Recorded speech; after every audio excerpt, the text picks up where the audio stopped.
일본이 군국주의 국가로 돌아가겠다고 선언해 한국의 행보가 바빠지기 시작했습니다. 지난 12일 일본 자민당이 공개한 중요한 선거 공약집에 따르면 기시다 내각은 일본의 국방비를 GDP 대비 2%로 인상하겠다고 밝혔습니다. 온건 보수를 표방하던 기시다는 총리가 되자마자 발표한 이번 선언으로 일본 내에서도 소란이 일고 있습니다. 현재 일본은 GDP 대비 1%의 약간 못 미치는 예산을 국방비로 사용하고 있습니다. 하지만 이번 발표로 인해 국방비를 2배로 올리겠다는 것인데요. 이렇게 되면 당장 우리 대한민국이 위태로워집니다. 현재 일본의 재정 상황을 생각할 때 기시다 총리의 발언은 말도 안 되는 일입니다. 하지만 급격히 성장하는 대한민국의 두려움을 느낀 일본이 자살에 가까운 국방비 상승을 시도하지 말라는 법도 없습니다. 이에 따라 우리 대한민국 역시 국방비를 더 늘리고 국방개혁 속도를 높여야 한다는 이들이 나오고 있습니다. 현재 한국은 약 3%에 못 미치는 국방비를 사용하고 있는데 이를 미국 수준인 3.5%로 올리자는 의견이 있습니다. 또 다른 의견은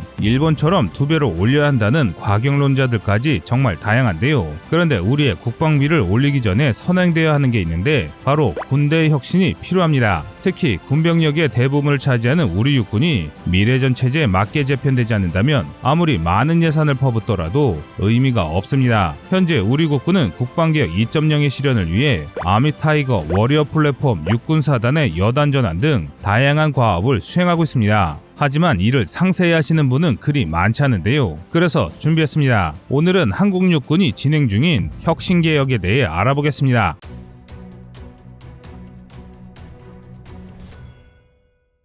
대한민국 1년 국방비는 GDP 대비 2.5에서 2.8% 정도로 GDP로만 본다면 일본의 3배가량을 사용하고 있습니다. 하지만 일본이 GDP 대비 국방비를 늘린다면 한국과 일본이 첨예하게 대립하던 이런 구도가 순식간에 깨지게 됩니다. 현재 일본은 GDP 대비 0.9에서 1% 정도를 매년 국방비로 사용해왔습니다. 올해 일본의 국방비는 510억 달러였는데요. 이렇게 되면 단순 계산으로 따져도 일본의 1년 국방비가 단숨에 1000억 달러 이상으로 향상됩니다. 현재 국방비 지출액의 탑3는 미국, 중국, 인도입니다. 각기 7,400억 달러, 1,780억 달러, 730억 달러를 국방비로 사용했습니다. 즉, 만약 일본이 GDP 대비 2%의 국방비를 달성한다면 일본의 국방비 지출액은 단숨에 세계 3위로 올라서게 됩니다. 이렇게 되면 일본의 주변국인 중국과 우리 대한민국 역시 국방비를 늘릴 수밖에 없게 됩니다. 중국은 이미 경제 규모 이상의 국방비를 사용하고 있고 전체 국방력도 일본을 훨씬 앞서고 있기 때문에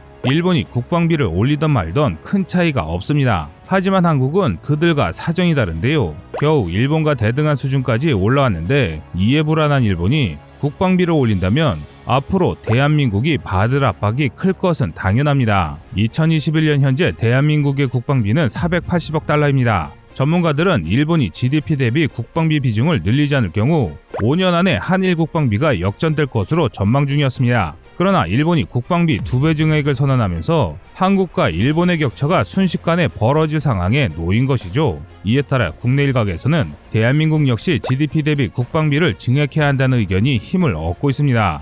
GDP 대비 3.5에서 4%를 사용하는 미국만큼 국방비에 투자해야 한다는 의견과 GDP 대비 5.5에서 6%를 사용하는 이스라엘을 따라야 한다는 의견이 나오고 있는데요. 어느 쪽을 택하든 대한민국 경제 성장에는 어떤 영향을 끼칠 것은 분명해 보입니다. 그런데 여기서 한 가지 짚고 넘어가야 할 것이 있습니다. 일본이 과연 GDP 대비 2%로 국방비를 늘릴 수 있을까라는 것이죠. 사실 벌써 많은 국내 전문가들이 일본의 국방비 2배 증액 선언에 회의적인 반응을 보이고 있습니다. 일본의 국방비 증액은 이미 한계에 다다른 상태라는 것인데요. 세계 전문가들의 말에 따르면 일본은 국방비를 GDP 대비 1%밖에 사용하지 못할 것이라고 예견합니다. 그 이유는 의외로 간단합니다. 빚이 많아도 너무 많기 때문입니다. 현재 일본은 매 국가 예산의 절반인 450조가량을 국채로 충당하고 있으며 이중 절반을 이자 비용으로 지불하고 있습니다. 빚을 해결할 방법은 파산을 선언하거나 엔화를 무한대로 찍어 빚을 상환하는 방법뿐인데요.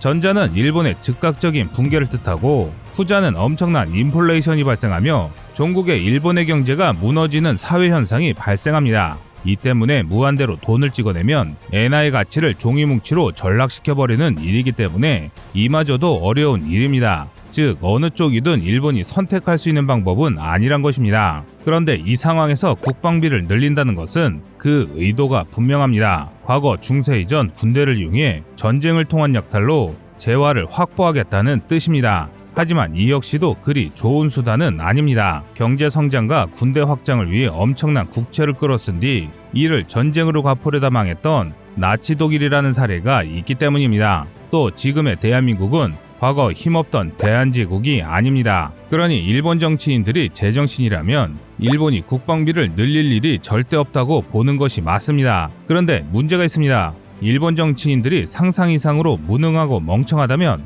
앞에서 열거한 모든 이성적인 분석은 필요가 없어지는데요. 즉 일본 정치인이 어떤 방향을 잡느냐에 따라 다르다는 것입니다. 다시 말해 설마 하는 일을 일본은 실행할 수 있으며 일본을 파멸로 몰아넣을 국방비 2배 증액을 정말로 시도할 수 있다는 것입니다.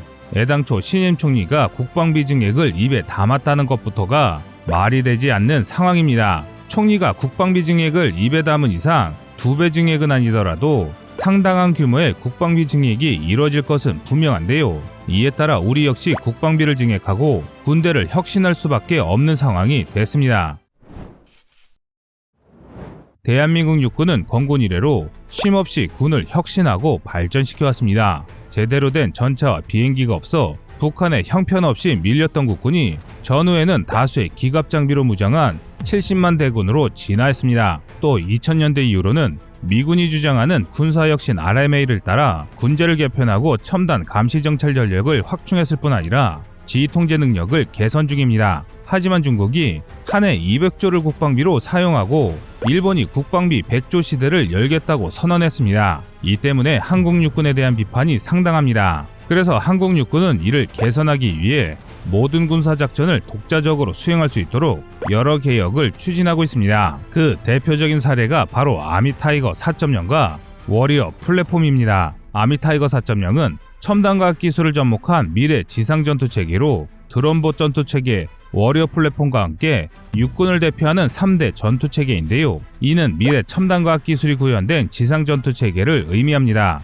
타이거는 육군의 상징인 호랑이를 뜻하는 동시에 4차 산업혁명 기술로 강화된 지상군의 혁신적 변화를 의미하며 4.0은 4세대를 의미하며 현재 2.5세대 전력 수준인 육군을 혁신해 4세대 전력의 육군으로 진화시킨다는 의미입니다. 세 가지 변화가 중점적인데요. 첫째는 기동화입니다. 차륜형 장갑차와 소형 전술 차량 등 기동 플랫폼으로 전제대가 빠르게 전장을 누비는 기동화를 위해 부대 구조를 개편하고 각종 신형 장비를 도입하고 있습니다. 현재 차륜형 장갑차로 전방사단의 예비여단, 예비사단의 일부 보병대대의 우선적인 기동화 작업과 함께 중형 전술 차량의 개발 및 전력하고 있으며 2025년까지 예비사단의 보병대대를 기동화할 예정입니다. 이를 바탕으로 2020년대 후반에는 드론, 로봇 등을 기동체계에 장착하고 유무인 복합 소형 전술 차량, 기동 수송 드론을 전력화해 다영역 입체 기동 능력을 확보할 예정인데요. 소형무인 전투 차량 세르파, 소총 드론 등이 바로 이 기동화를 위한 신형 장비들입니다.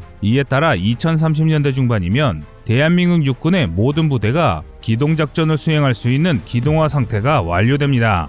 두 번째는 네트워크화입니다. 2025년 전후로 위성 기반 통합 네트워크 체계를 구성할 수 있도록 군 위성통신체계 2 등을 전력화하고 소부대 무전기 2를 각계 전투원에게까지 지급해 초연결 기반을 확보할 계획인데요. 이 모든 계획이 마무리된다면 고장난 무전기에 질린 간부들이 야전에서 카카오톡으로 명령을 주고받는 황당한 일은 더는 볼 수 없게 될 것입니다. 2030년대 초중반에는 모든 전투 플랫폼을 통합 네트워크 체계에 연결해 네트워크 작전 환경인 NCOE 하에서도 살아남을 수 있는 초연결 군대를 완성할 것입니다. 마지막으로 지능화입니다. 현재 우리 육군은 각종 AI 장비를 시험 운영하고 또 도입하고 있습니다. 또 군용 AI 로봇의 사용을 위해 관련 법령을 개정하고 장비 운영에 필요한 빅데이터를 구축하는 데 최선을 다하고 있는데요. 2030년대 중반에는 육군 지휘 통제 체계를 전력화해 전투원이 수행하던 다양한 역할을 자율주행 해결 결심의 무인자율 시스템으로 대체해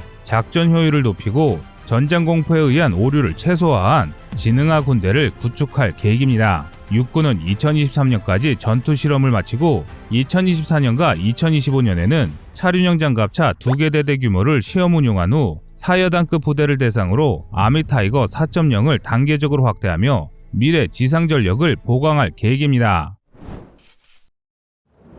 장비와 시스템을 혁신한다고 하더라도 조직이 구식이라면 의미가 없습니다. 그래서 우리 육군은 현대전장에서는 너무 규모가 커 타격 대상이 될 뿐인 사단 체제를 혁파해 여단 중심으로 군대를 개편하고 있습니다. 이는 미국의 여단 전투단 BCT를 참고한 것인데요. 최근 미국뿐 아니라 러시아, 중국 주요 군사 강국들도 사단 중심의 군사 편제를 여단 중심으로 전환하고 있습니다. 모든 편제를 다 갖춰 여러 작전을 수행할 수 있으나 능동성이 떨어지고 일부 체계가 파괴되면 작전을 수행할 수 없는 사단보다 특정 목적에 맞는 여러 소부대를 블록처럼 조립해 전장 상황에 맞게 편제할 수 있는 여단 전투단의 미래 전장 적응 능력이 뛰어나다고 판단한 것입니다. 한국형 여단 전투단은 K806, K808 장갑차로 무장한 기계화 여단과 중형 표준 차량으로 무장한 차량화 여단, 도보 산악여단으로 구성될 것이며 도보 산악여단에도 각종 차량화 장비가 도입될 예정입니다.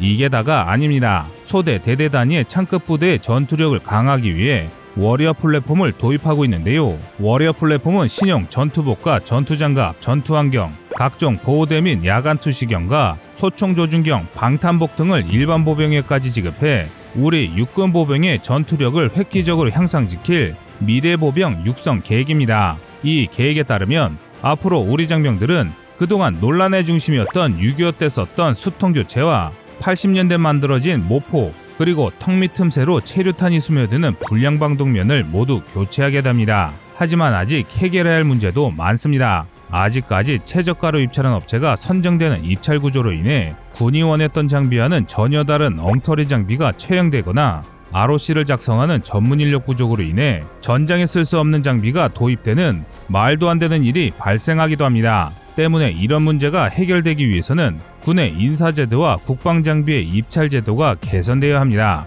한마디로 국회가 일을 해야 한다는 것입니다. 그런데 그 국회를 움직이는 국회의원은 우리 국민들이 선거를 통해 뽑고 있습니다. 즉 우리 국민들이 우리 군에 관심을 가져주셔야 이 모든 문제가 해결된다는 것입니다.